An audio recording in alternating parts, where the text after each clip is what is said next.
झाकण काढूया का? हो. छान. आता याच्यात आपल्याला थोडीशी हळद टाकून घ्यायची आहे. घ्या चमचा.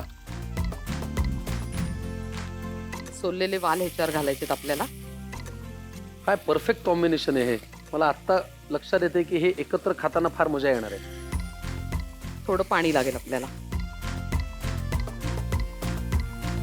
थोडं अजून.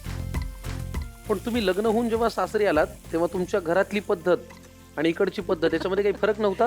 खूप होता. तरी तुम्ही सासूबाईंच्या मनावरती विजय मिळवलात म्हणजे तुम्ही फारच भारी सुगरण आहात. माहेरकडनं मी देशस्थ होते आणि इकडनं कोकण असतं. अग बाई, अगदी दाण्याच्या कुटावरनं तुम्ही खोबऱ्यावरतीच आलात की हो. त्यामुळे खूप फरक होता. पण तरी सुद्धा सासूबाईंना सगळा स्वयंपाक खूप आवडायचा. म्हणजे त्या नेहमी म्हणायचे की आरती घरात आल्यापासून सगळं वेगवेगळं खायला मिळतं. किती छान. हे कौतुक असल्यामुळे मला ते आणि जास्त प्रोत्साहन मिळालं करायला. ते अशा चांगल्या सासूबाई सगळ्या पुरुषांना देऊ. थोडं पाणी अजून. पाणी घालायचं. हा, वाल शिजतील एवढं. थोडं अजून. एक मी आल्यापासून पाहतोय तुम्ही जेवढं भरभरून सासूबाईंनी दिलेल्या कॉम्प्लिमेंट विषयी बोलताय, मिस्टरांनी काय कधीच दिली नाही की काय नाही, कॉम्प्लिमेंट? खूप दिलंय. त्यांच्या पाठिंब्यामुळेच मी हे सगळं करू शकलीये. अच्छा. ते जरी बँकेत सर्व्हिसला होते ना, तरी सुद्धा बँकेत जाण्याच्या आधी सगळी जेवढी जमेल तेवढी मदत मला ते करून जायचे की बाहेरनं भाजी आणून दे, सामान आणून दे, या सगळ्या गोष्टी ते करायचे. आणि ते ती मदत करत होते म्हणूनच मी व्यवसाय करू शकले. आणि तेवढाच पाठिंबा माझ्या मुलांचा पण होता. फारच छान. झाकण ठेवायची हो, गरज आहे? झाकण ठेवायचे. जितकं महत्व गुणवत्तेला तितकंच महत्व वेळेला. वेळेला आहे. वेळेचं महत्व खूप आहे. म्हणजे कारण काय असतं, आपल्या जेवण जाण्यावर त्यांचे पुढे सगळ्या गोष्टी अवलंबून असतात. अगदी बरोबर. त्यामुळे काही झालं तरी दिलेल्या वेळेला जेवण हे पोहोचलंच पाहिजे. एक फारच बेसिक प्रश्न. समजा आज कोणीतरी पनीर बटर मसाला मागवलाय ऑर्डर मध्ये, मग तीच भाजी घरातल्यांसाठी पण करता का घरातली वेगळी असते? नाही नाही, तीच भाजी. वाफ आता खूपच आलेली आहे. झाकण काढूया का? हो. वाह वाह, काय सुंदर रंग आलाय बघा. आणि रंगावरून कळतंय की वाल शिजलेले आहेत. शिजले. आता थोडस ह्याच्यात आपण मीठ घालून घेणार आहोत. बर. आणि लाल तिखट.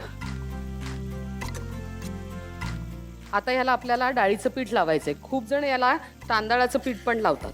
बर. ह्याच्यात काय पाणी हवंय, घालायचं? हा. स्वयंपाकाची पद्धत जशी वेगळी आहे ना, स्वयंपाकाची भाषाही मला फार आवडते. आता आपण असंही म्हणू शकतो ना की हे डाळीचं पीठ ह्याच्यामध्ये आपण बॅटर करून घालायचंय, पण नाही, ते पीठ लावून घेणं जे आहे, हो, या भाषेमुळे मला आपला स्वयंपाक फार आवडतो.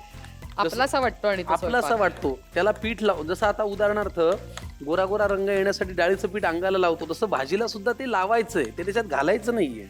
झालं. घाला. आता हे पीठ आपल्याला याच्यात घालायचंय. वाव. पीठ शिजण्यासाठी थोडंसं अजून पाणी. अजून पाणी लागेल. बरं, द्या.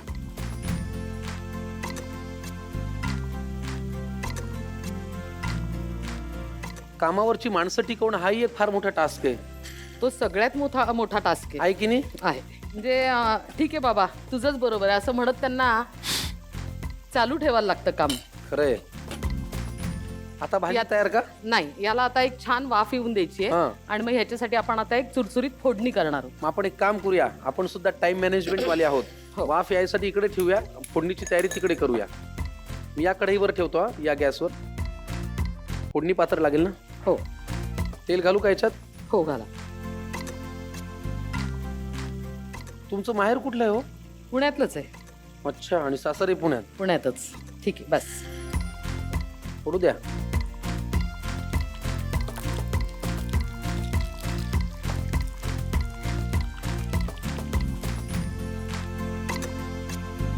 लाल मिरची पण घालायची का? हो. लाल मिरची आधी घातली तर ती जरा जळते म्हणून नंतर घालायची.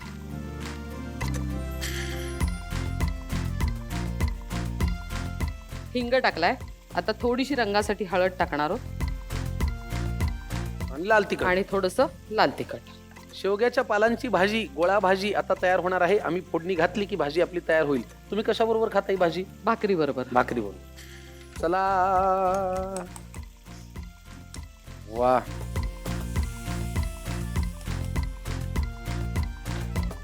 काय तो रंग, काय ती भाजी. हो हो. ह्या भाकरी थापायला आणि करा ही भाजी एक नंबर. काही वेगळं काही करायची गरजच नाही. तोंडाला फार पाणी सुटलं माझ्या. तयार आहे आपली भाजी. तयार आहे आपली भाजी. गॅस बंद करा. शेवग्याच्या पालाची गोळा भाजी अप्रतिम झालेली आहे. फार कमाल आहे. आता ही भाजी आम्ही नेमकी कशी केली बघून घ्या. रिकॅप. शेवग्याच्या पाल्याची गोळा भाजी. एका कढईत तेल घ्या, त्यात हिंग, बारीक चिरलेला कांदा घालून परतून घ्या.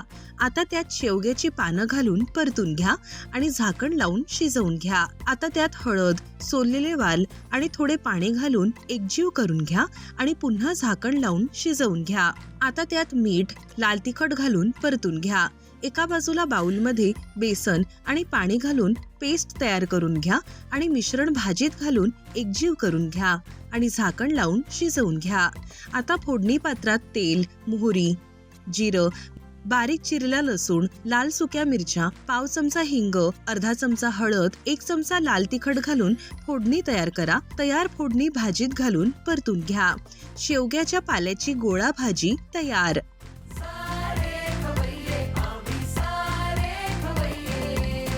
पण तुम्हाला हिरवा रंग आवडतो हे तुम्ही पुन्हा एकदा सिद्ध केलं. साडी हिरवी, बांगड्या हिरव्या, भाजी हिरवी. घ्या आणि खाणाऱ्याचं मन तर फारच हिरवं.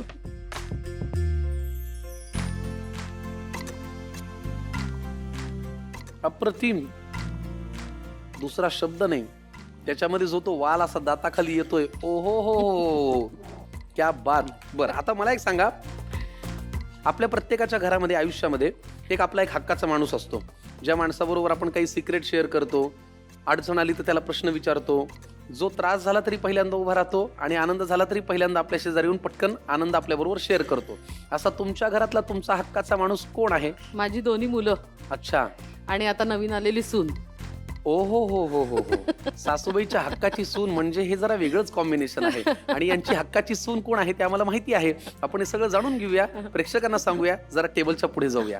या आरतीताई, आता तुम्ही म्हणालात की तुमच्या हक्काची माणसं तुमची 2 मुलं आहेत आणि तुमची आलेली सून आहे, बरोबर? तर आरतीताईंची सून तुम्हाला सगळ्यांना अगदी म्हणजे परिचयाची आहे. आपल्या सगळ्यांची लाडकी झी मराठीवरची अभिनेत्री तारिणी मालिकेमधली जी यांची सून आहे. मी विनंती करतो शिवानी सोनार गणपुले यांना की त्यांनी या मंचावरती यावं. नमस्कार. नमस्कार. खूप मनापासून शिवानी तुझं स्वागत.